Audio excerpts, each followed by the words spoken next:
दोस्तों नमस्कार, ए news office पर आपका स्वागत है और मैं हूं नीरज अधिकारी।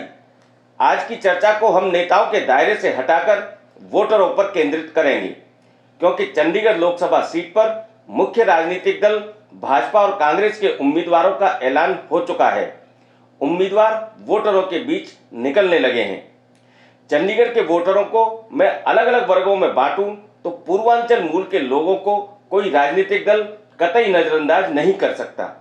यूपी और बिहार से आकर चंडीगढ़ में बसी एक बहुत बड़ी आबादी यहां लोकसभा चुनाव में जीत हार का बड़ा फैक्टर बन चुकी है। कहा जाता है कि पूर्वांचल का ये वोट जिधर मुड़ जाता है जीत उधर चली जाती है। चंडीगढ़ में अधिकांशतः गांव और कॉलोनियों में रहने वाला और आर्थिक रूप से कमजोर कहलाने वाला ये वर्ग इस बार किस तरफ जाएगा, ये अंदाजा लगा पाना तो अभी जल्दबाजी होगी। लेकिन इस वर्ग को लेकर सत्तारूढ़ भाजपा के दावे क्या हैं, तर्क क्या है और इस बार भी यह वोट भाजपा को मिलने के चांस कितने हैं, इस पर बात करने के लिए मेरे साथ मौजूद हैं चंडीगढ़ प्रदेश भाजपा के सचिव एवं प्रवक्ता और झुग्गी झोपड़ी संपर्क अभियान समिति के प्रमुख शशि शंकर तिवारी। तिवारी जी, ए न्यूज ऑफिस में आपका स्वागत है। बहुत बहुत धन्यवाद। चुनाव की तैयारियां शुरू हो गई। बिल्कुल जी। पूर्वांचल निवासियों का यहाँ पर कितना वोट होगा? कम से कम 2.5 लाख प्लस। कितनी कॉलोनियों और गांवों को मिला के? नहीं, कॉलोनियाँ तो कच्ची कॉलोनियाँ अभी भी 12-14 है, जो झुग्गी झोंपड़ी है। बाकी क्या नाम है 18-20 जो पक्की कॉलोनी है, जो पुनर्वास हो गई है टेनामेंट से, वो है। बाकी और भी सिर्फ कॉलोनी और तक ही पूर्वांचल के वोट सीमित नहीं है। ऐसा कोई गांव नहीं है जिस गांव में आज की डेट में पूर्वांचल की वोट आज 50% से प्लस में है, क्योंकि सारे वहाँ पर काफ़ी लोगों ने अपना घर बना लिया, काफ़ी लोगों ने वहाँ पर किराए पर रहते हैं जिनका हर एक व्यक्तियों का वोट है। तो इस कारण से पूर्वांचल का वोट, चाहे वो सेक्टर हो, कॉलोनी हो और गाँव हो, हर एक जगह ही पूर्वांचल का वोट है। पूर्वांचल के वोटर्स का आप रुझान क्या देखते हैं? देखो जी, पूर्वांचल का वोट अब तो बड़ी क्लियर हो गया है कि जो राम को लाए हैं हम उसको लाएंगे। तो एक तो बड़ी पूर्वांचल की वोट, और विशेष करके जो हमारा उत्तर प्रदेश बिहार के लिए तो है कि जो आज 500 साल से राम मंदिर का मुद्दा इतना लाखों बलिदानियों के बावजूद भी अटका हुआ था, आज के समय में बिल्कुल पूर्वांचल की मेरा दावा है कि 100 में 100% वोट भारतीय जनता पार्टी को जाएगी। पिछले लोकसभा चुनाव के समय आप कांग्रेस में थे, इस बार आप भाजपा में हैं। नेताओं के पार्टी बदलने से क्या रुझान बदल जाता है वोटर्स का? नहीं, रुझान तो खैर नहीं बदलता, लेकिन बेशक मैं कांग्रेस में था, लेकिन उस टाइम कांग्रेस की हार हुई थी, क्योंकि पूर्वांचल का वोटर बड़ी स्पष्ट है कि जो देश की, राष्ट्र की और धर्म की बात करेगा उसके साथ पूर्वांचल के वोटर है। चंडीगढ़ में पूर्वांचलियों की समस्याएं क्या हैं? समस्याएं तो देखो जी, जब हम घर से आए थे सारे, उस टाइम से समस्याएं आती रहती है, समस्याओं का समाधान होते रहता है और फिर नवी समस्याएं आती रहती है। तो जब उस टाइम की समस्याएं थी हमारे, हम लोग उस टाइम कॉलोनी नंबर 4 झुग्गी झोंपड़ी जो थी वहाँ रहते थे, तो हमारे आज के बीच में नहीं है स्वर्गीय श्री, और हमारे एक तरह से कॉलोनियों को वो महात्मा गांधी कहलाते थे, जयराम जोशी जी। तो उस टाइम से भारतीय जनता पार्टी कॉलोनियों के लिए बहुत ही बड़ा संघर्ष किया, और संघर्ष करने के बाद हर एक सुख में दुख में हर एक भारतीय जनता पार्टी के नेता खड़े रहे, जो आज की समय में भी बिल्कुल एक स्तंभ के साथ भाजपा मजदूरों के साथ, गरीबों के साथ और पूर्वांचल वासियों के साथ खड़ा है। 10 साल से यहाँ भाजपा का सांसद था, तो जो समस्याएं हैं लोगों की, वो समस्याएं क्या अभी खड़ी हुई हैं या पिछले 10 साल से या 5 साल से जो समस्याएं खड़ी हुई हैं उनका जब हल नहीं हुआ, इस बार पूर्वांचल का जो वोटर है वो बीजेपी को वोट क्यों दे? ऐसा मैं आपको बताऊं कि पहले भी समस्याओं का समाधान हुआ, और जब जब कोई भी ज़रूरत आए, चाहे वो प्रशासनिक हो, अस्पताल का हो, कोरोना काल के अंतर्गत में भारतीय जनता पार्टी ने बढ़ चढ़कर प्रॉपर मजदूरों का, गरीबों का हर एक तरह से हेल्प किया। चाहे उनको गांव भेजना हो, चाहे उनके पास पैसे ना हो, भोजन की व्यवस्था हो और अन्य अन्य, तो पूर्वांचल वासी या कोई चंडीगढ़ वासी, हर एक व्यक्ति जानता है कि अमीरी गरीबी, अमीर और गरीब हर एक व्यक्ति के साथ भारतीय जनता पार्टी खड़ी है। और वर्तमान में सबसे हमारा प्लस पॉइंट है कि सचमुच जो हमारे माननीय श्री संजय टंडन जी को लोकसभा प्रत्याशी भारतीय जनता पार्टी चंडीगढ़ से बना रखी है, तो उनके बारे में आम चंडीगढ़ के लोगों के अंदर में धारणा है कि वो राजनीतिक कम और सेवादार ज़्यादा हैं। क्योंकि सेवा की वो आए दिन आप भी देखते होंगे कि उन्होंने जो फाउंडेशन के जरिए या वैसे भी सेवा के भाव में पूजा पाठ में लगे रहते हैं। तो जो चंडीगढ़ में की जनता की एक सोच है कि संजय टंडन राजनीतिक कम सेवादार ज़्यादा है, तो जो उनकी सेवा की एक भाव है उस कारण से लोगों के अंदर में एक बहुत बड़ी एक जागरूकता है और लोग बहुत एक खुद तरह से खुश है कि भाई टंडन जी को टिकट मिला है और कल लोगों ने उनको जिताएंगे। और लोगों के सबको एक उम्मीद है कि जो वर्षों से मामला पेंडिंग पड़ा हुआ है वो संजय टंडन जी के लोकसभा का यहाँ चंडीगढ़ सांसद जीतने के बाद वो समस्याओं का हल होगा। संजय टंडन की छवि एक सेवादार व्यक्ति की है, लेकिन आपने अभी जैसे कहा कि भाजपा को लोग राष्ट्रवाद और धर्म के नाम पर भी वोट करेंगे, तो क्या लोग वोटिंग करते समय अपनी समस्याएं और स्थानीय मुद्दों को नहीं देखेंगे? देखिए, भारत में रहने वाला हर एक व्यक्ति का पहले राष्ट्रवाद और धर्म तो होना चाहिए, इसमें किसी प्रकार की कोई हमारे लिए दो मत की बात नहीं है। राष्ट्र अगर सही है तो हम सब सही हैं। रह गई बाकी समस्याओं की बात, तो समस्याएं भारतीय जनता पार्टी और मोदी जी की सरकार हल कराती आई है और आगे हल कराती जाएगी। जैसे आपकी जानकारी के लिए बताऊं कि 80 करोड़ लोगों को अभी तक पूरी देश में मुफ्त राशन दिया जा चुका है और अगले मोदी जी की गारंटी है कि आने वाला 5 साल 80 करोड़ लोगों को आगे मुफ्त राशन दिया जाएगा। आयुष्मान योजना की आप ले लीजिए, आज एक भगवान न करे किसी गरीब व्यक्ति या अमीर व्यक्ति कोई भी बीमार पड़े, लेकिन अगर गरीब व्यक्ति बीमार पड़ता था तो उसको एक टेंशन रहती थी कि हम इलाज कहाँ से कराएंगे। आज इस मोदी जी की गारंटी है कि आयुष्मान योजना के तहत अगर कोई व्यक्ति बीमार होता है, वो सिर्फ सरकारी नहीं बड़े बड़े प्राइवेट अस्पतालों में भी वो जाता है और आयुष्मान कार्ड देता है। ये मोदी जी की गारंटी है और अपने 5 लाख तक बड़े से बड़े अपने रोगों का इलाज फ्री करा कर आता है और गौरवान्वित महसूस करता है। इसके अलावा आप शिक्षा में भी ले लीजिए, हर एक जगह जो जो समस्या आई है, चाहे वो छोटी समस्या हो बड़ी समस्या हो, भाजपा ये 10 सालों के कार्यकाल में निभाती आई है। जहाँ तक धर्म और देश की आपने बात किया कि भाजपा के लिए सर्वप्रथम था, है और रहेगा।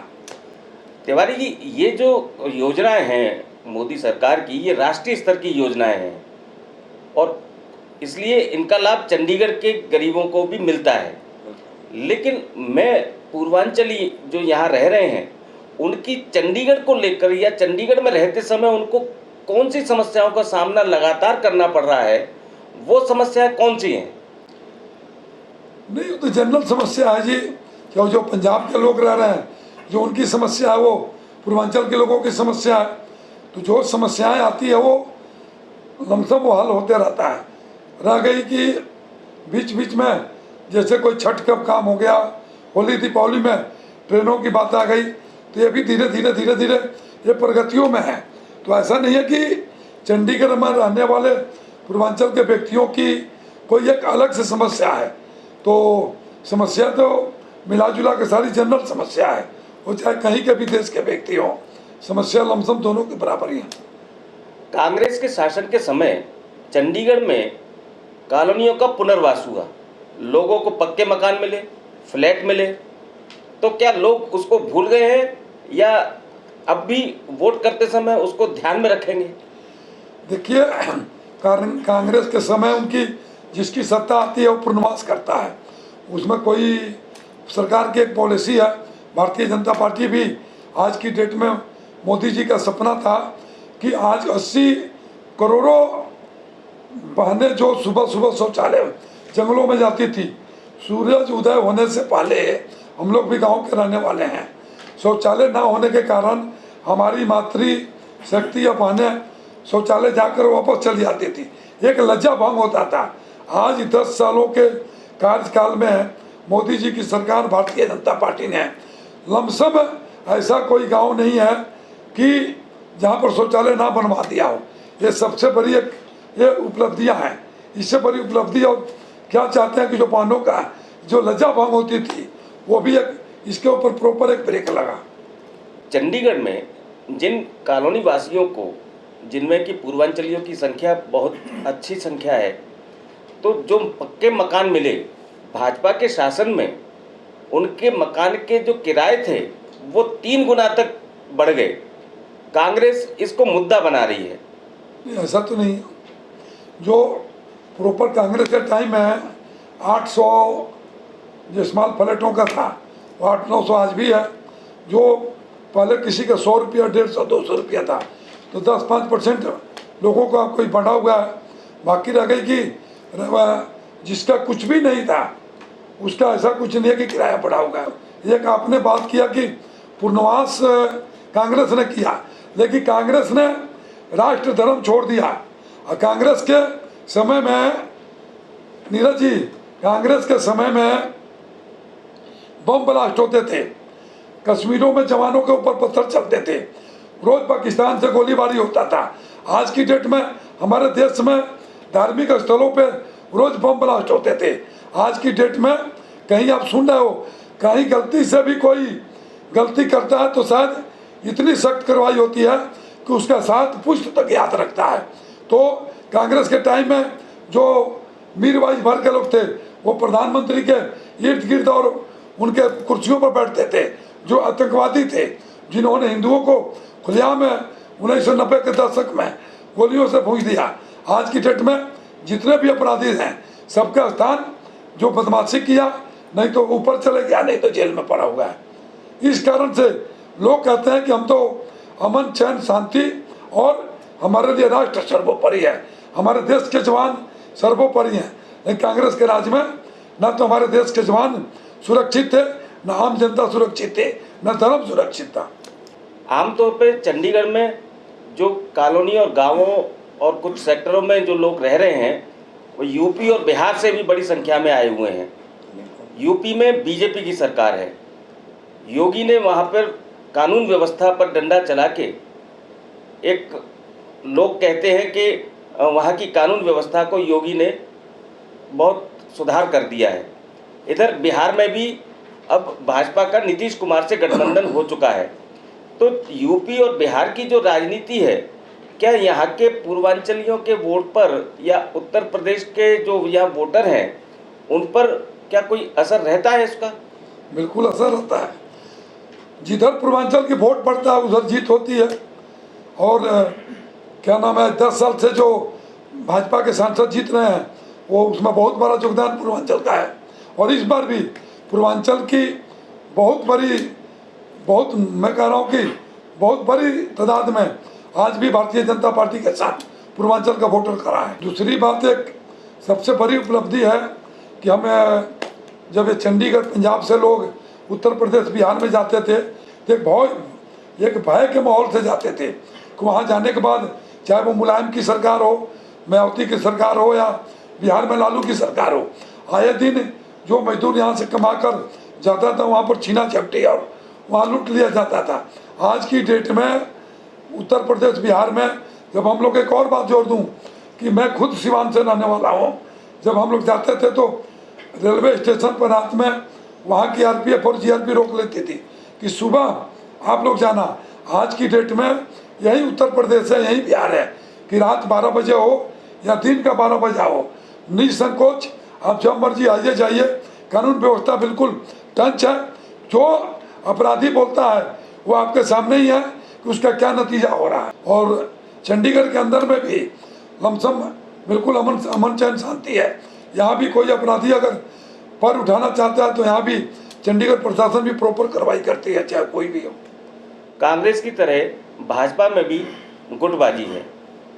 क्या पूर्वांचलियों के वोट बैंक पर इस गुटबाजी का कोई असर पड़ता है?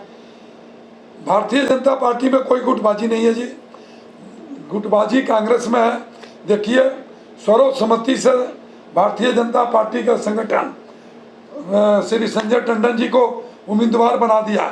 आप एक व्यक्ति को बता दो कि जो विरोध किया हो, संगठन सर्वोपरि संगठन का जो फैसला हो गया वो सबका छोटे कर्जकर्ता से लेकर बड़े कर्जकर्ताओं तक का मान है।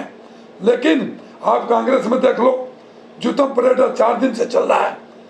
जो उनका मनीष तिवारी जी को टिकट मिला है, पवन बंसल जी गुट आज के समाचार पत्रों में है 35-40 लोगों ने कर दिया, विभिन्न प्रकार के नारे लग रहे हैं। तो भारतीय जनता पार्टी में किसी प्रकार की कोई गुटबाजी नहीं है। यहाँ तो एक ही बात है कि संगठन सर्वोपरि है। अगर गुटबाजी है, मुर्दाबाद और जिंदाबाद के नारे लग रहे हैं, वो कांग्रेस के अंदर में लग रहे हैं। बाकी रह गई पूर्वांचलियों का वोट, तो मैं पहले भी बता चुका हूँ कि पूर्वांचल का व्यक्ति भारतीय जनता पार्टी के अलावा और कहीं नहीं जा सकता। वो सबसे बड़ी एक खुशी एक और है कि पूर्वांचल के हर एक सुख में दुख में कोई भी व्यक्ति का दुख पड़ा हो, सुख पड़ा हो, संजय टंडन जी हर एक छोटे से भी छोटे झुग्गी झोपड़ी में रहने वाला एक मजदूर, एक किराए पर रहने वाला व्यक्ति भी अगर संजय टंडन जी को बुलाता है, वो बड़े हंसमुख व्यक्ति हैं, जाकर और उसके हर एक सुख दुख में शामिल होते हैं। दूसरी, टंडन जी की सबसे पहली प्राथमिकता जो है कि कोई भी व्यक्ति अस्पताल के अंदर में कोई ज़रूरत पड़ गया, कोई गरीब आदमी हो, तो सारा काम छोड़कर उस व्यक्ति को पहला हेल्प करते हैं। तो इस कारण से पूर्वांचल के व्यक्ति निसंकोच जो हम लोग का सब लोगों का लोकप्रिय कैंडिडेट हैं संजय टंडन जी, उनको उनके पक्ष में भारतीय जनता पार्टी को मतदान करेंगे। इस बार बीजेपी ने भी यहाँ उम्मीदवार बदल दिया है अपना, और कांग्रेस ने भी बदल दिया है। कांग्रेस में बहुत लंबे समय बाद अब पवन बंसल चुनाव मैदान में नहीं है। मनीष तिवारी यहाँ से कांग्रेस के उम्मीदवार हैं। प्रत्याशी बदलने का क्या कोई असर पड़ेगा? कोई असर नहीं पड़ेगा जी। भारतीय जनता पार्टी में बंसल जी थे तो भी कोई फर्क नहीं था, और मनीष तिवारी जी आए तो भी कोई फर्क नहीं। जीतेगी भाजपा। और जो बात है कि कैंडिडेट बदलने की, तो संजय टंडन जी की हर एक सेक्टर हो, गांव हो, कॉलोनी हो, हर एक गली गली का व्यक्ति जानता है कि संजय टंडन जी हैं, ये चंडीगढ़ के लोकप्रिय नेता हैं, गरीबों के पक्ष में 24 घंटा हर एक सुख दुख में खड़े रहते हैं। और हम जो कांग्रेस के उम्मीदवार हैं उनको चंडीगढ़ की गलियों की, झुग्गी झोपड़ियों की, गाँवों की, मजदूरों की, किसी की जनरल वर्ग की समस्याओं के मालूम नहीं है। टंडन जी को चाहे किसी भी गली में, किसी भी गांव, सेक्टर, कॉलोनी में ले जाओ, हर एक सेक्टर, गांव, कॉलोनी के लोग जानते हैं, जिसका एक बहुत बड़ा इनका फायदा मिलेगा। चंडीगढ़ में रह रहे पूर्वांचलियों को इस चैनल के माध्यम से आप क्या संदेश देना चाहेंगे? आपका चैनल लोकप्रिय चैनल है, सबसे ज़्यादा चंडीगढ़ में इसको लोग देखते हैं, और आप जो समस्याएं उठाते हो लोगों की, चाहे अमीरों की, गरीबों की, नेताओं की, वो टू द पॉइंट होता है। इस कारण से आपकी चैनल काफ़ी पूरी ट्राई सिटी के अंदर में एक चर्चा का विषय बना रहता है। हर एक पूर्वांचल के माताएं, बहनें, बड़े बुजुर्ग, सबसे मेरी यही निवेदन है कि इस राष्ट्र के लिए, देश के लिए, धर्म के लिए और भारतीय जनता पार्टी को के पक्ष में एक एक मतदान करें, और चंडीगढ़ से लोकप्रिय गरीबों के मसीहा श्री संजय टंडन जी के पक्ष में वोट करके उनको विजयी बनाएं। टंडन जी ये विजयी नहीं होंगे, ये मोदी जी विजयी होंगे।